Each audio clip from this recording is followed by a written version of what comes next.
하면서 20대 저와 함께 쳤던 20대 그 친구가 하는 말이, 형, 이거 스쿼시 1시간만 치고 나면 아무 생각이 나지가 않아요.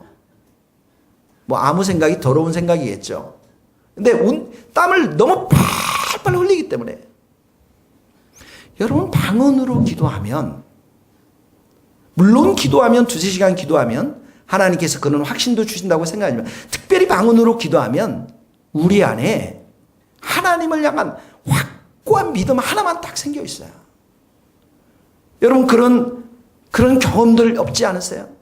내가 방언 가운데 정말 뜨겁게 기도하고 성령께서 기도하는 역사를 따라서 기도하면 기도의 제목들을 계속해서 주시기 때문에 그 기도를 따라가다 보면 어느새 1시간, 2시간이 금방 지나가는 것들을 보게 되어집니다.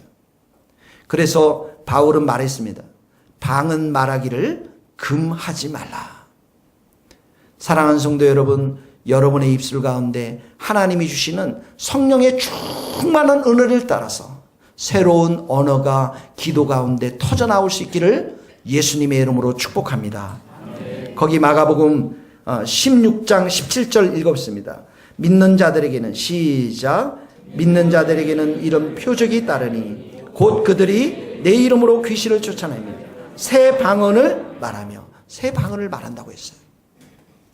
하나님은 이렇게 우리에게 원망과 불평의 말이 아니라 새로운 언어, 방언의 기도, 기도의 역사를 우리에게 주셨는데, 두 번째는 뭐냐면 찬송의 입술을 주셨습니다.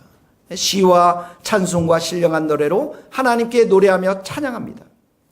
이스라엘의 하나님은 찬송 중에 거하십니다. 거기 한번 읽어볼까요? 시편 22편 3절 이스라엘, 시작. 이스라엘의 찬송 중에 계시는 주여, 주는 거룩하다. 이스라엘의 찬송 중에 계시는 주라는 것은 이스라엘 백성들이 찬송을 할 때, 우리가 찬송을 할 때 그 찬양 가운데 임재하시는 하나님을 말하십니다. 그래서 어떤 학자가 이렇게 말했어요. 찬송은 하나님의 주소이다. 찬송은 하나님이 사시는 곳이다.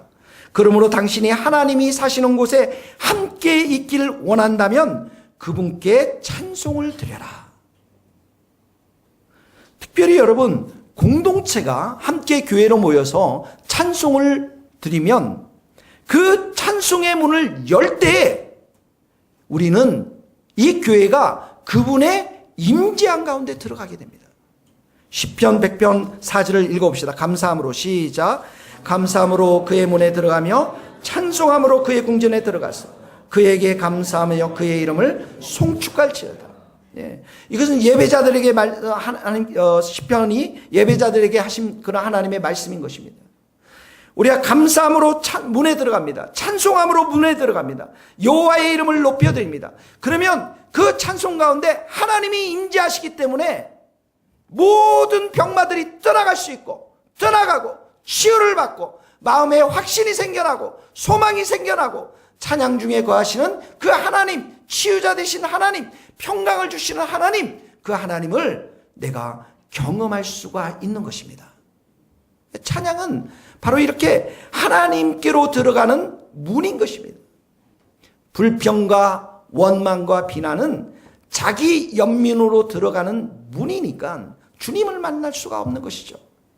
그러나 찬양은 하나님께로 들어가는 문이 되는 것입니다. 그래서 하나님께서는 이 찬양을 통해서 우리에게 기쁨의 화관을 씌워줍니다. 찬양을 할 때는 근심들이 다 사라지는 것을 보게 되었죠. 이사야서 61장 무릇 시온에서 읽겠습니다. 시작. 무릇 시온에서 슬퍼하는 자에게 화관을 주어 그 죄를 대신하여 기쁨의 기름으로 그 슬픔을 대신하며 찬송의 옷으로 그 근심을 대신합니다. 찬송의 옷을 입혀주는, 근심을 대신한다고 했어요. 우리가 찬송의 제사를 드리면 근심이 다 떠나가십니다. 여러분, 우울증 환자들이 많이 생깁니다. 지금 우울한 사람들이 많이 있습니다. 이 땅 가운데. 왜 그렇습니까? 근심의 영이 사람들 마음 가운데 역사하기 때문에 그렇죠. 사단은 사람들에게 근심하게 합니다. 염려하게 합니다. 그리고 근심해서 우울하게 합니다. 그리고 근심해서 그 사람들을 우울한 가운데서 누릅니다. 이게 마귀의 역사인 것입니다. 근데 찬송은 바로 이 근심의 영을 풀어주는 해독제와 같습니다. 찬송을 여러분 아침마다 새로운 옷을 입은 것과 마찬가지로 우리가 새로운 찬송의 옷을 매일매일 입을 때에 우리의 근심이 다 떠나가고 염려가 떠나가고 하나님의 함께 하심으로 인해서 기쁨이 넘쳐나게 될 줄로 믿습니다. 그래서 여러분 우리가 정말 이 김보라 선가사님 이런 분들이 중요해요. 할렐루야. 또 우리 찬양대들이 정말 중요합니다. 우리 교회는 24시간 365일 천상의 교회, 찬양만 있는 천상의 교회를 이 땅 가운데 세우기 위해서 우리를 불러주셨잖아요. 핵심이 뭡니까? 하나님을 찬양하는 것, 하나님의 이름을 높여드리는 것, 하나님을 경배하는 것. 그럴 때 근심이 떠나가고 우울함이 떠나가고 예수의 이름으로 우리 안에 참된 찬송의 삶을 살 때 예수의 이름으로 우리 안에 소망이 넘치게 될 줄로 믿습니다. 그럼 찬송은 하나님의 능력의 문을 여는 열쇠와도 같아요. 찬송은 하나님께서 우리에게 승리를 주시는 문과도 같습니다. 거기 한번 읽겠습니다. 시편 149편 그들의 시작.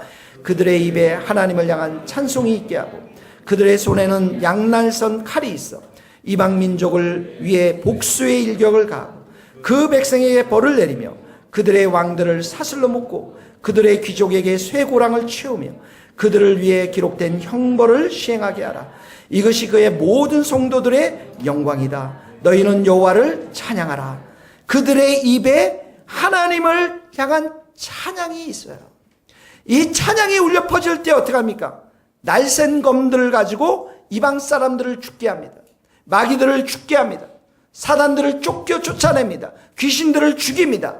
사슬로 묶여버려요. 쇠고랑을 차게 합니다. 형벌을 가합니다. 심판합니다. 우리는 하나님 앞에 찬양을 드리면 드릴수록 하나님께서 역사해 주셔서 우리의 원수의 마귀들을 다 이렇게 심판하시는 것입니다. 그래서 찬양하는 자들에게는 승리가 임하는 거예요. 우리가 민수기 큐티도 봤죠? 보면 어떡합니까? 이스라엘이 전쟁을 하러 갈 때 가장 앞에 누구를 세운다고요? 성가대를 세우는. 너무 염려하지 마세요. 성가대입니다. 화살이 안 날라와요. 총알이 안 날라옵니다. 성가대가 다 서서 하나님께 찬양과 영광을 올려드릴 때 어떡합니까? 이방의 족속들이 서로 싸우지 않습니까? 망하지 않습니까? 멸하지 않습니까? 우리가 찬송할 때 하나님이 우리에게 승리를 주실 줄 믿습니다. 여러분이 기도하는 것, 찬송 가운데 기도하며 하나님의 이름을 높여드릴 때 하나님이 우리 가운데, 여러분 가운데 응답해 주실 줄 믿습니다. 그래서 찬양하는 자들은 기쁨이 넘쳐납니다. 즐거움이 넘쳐납니다. 하나님이 함께 하시기 때문에, 생명의 길에서 서 있기 때문에 기쁨과 감사와 즐거움이 넘쳐나는 거예요. 시편 16편 읽겠습니다. 주께서 시작. 주께서 생명의 길을 내게 보이시니 주의 앞에는 충만한 기쁨이 있고 주의 오른쪽에는 영원한 즐거움. 주의 앞에는 찬양 가운데 거하시는 하나님, 임재하시는 하나님께서 기쁨을 주시고 즐거움을 주시기 때문에 우울증이 다 떠나가고 원망함이 떠나가고 불평이 떠나가게 될 줄로 믿습니다. 여러분이 사단에 속하면 정죄와 비판과 원망과 불평으로 가득 찬 자기 자신을 보게 되어집니다. 우울하게 만들고 슬프게 만들고 분노하게 만들고 원망하게 됩니다. 그러나 하나님의 임재 가운데, 찬양 가운데, 방언으로 기도하는 그 가운데, 기도 가운데 하나님 임재함으로 들어가면 하나님이 여러분들에게 기쁨을 주시고 즐거움을 주시고 확신을 주시고 소망을 주시고 은혜를 베풀어 주실 줄 믿습니다. 하나님이 여러분들을 향한 목표가 무엇인지 아십니까? 내 백성은 내가 나를 위하여 지었나니 나를 찬송하게 하려 함이라. 할렐루야. 여러분 입술로 우리 교회가 하나님만을 찬양하며 하나님의 임재 가운데 충만한 은혜와 사랑으로 승리하는 삶을 살 수 있기를 예수님의 이름으로 축복합니다. 우리 찬송을 부르겠습니다. 찬양을 부르겠습니다. 슬픈 마음 있는 사람, 우리 찬송가를 한번 부르겠는데요.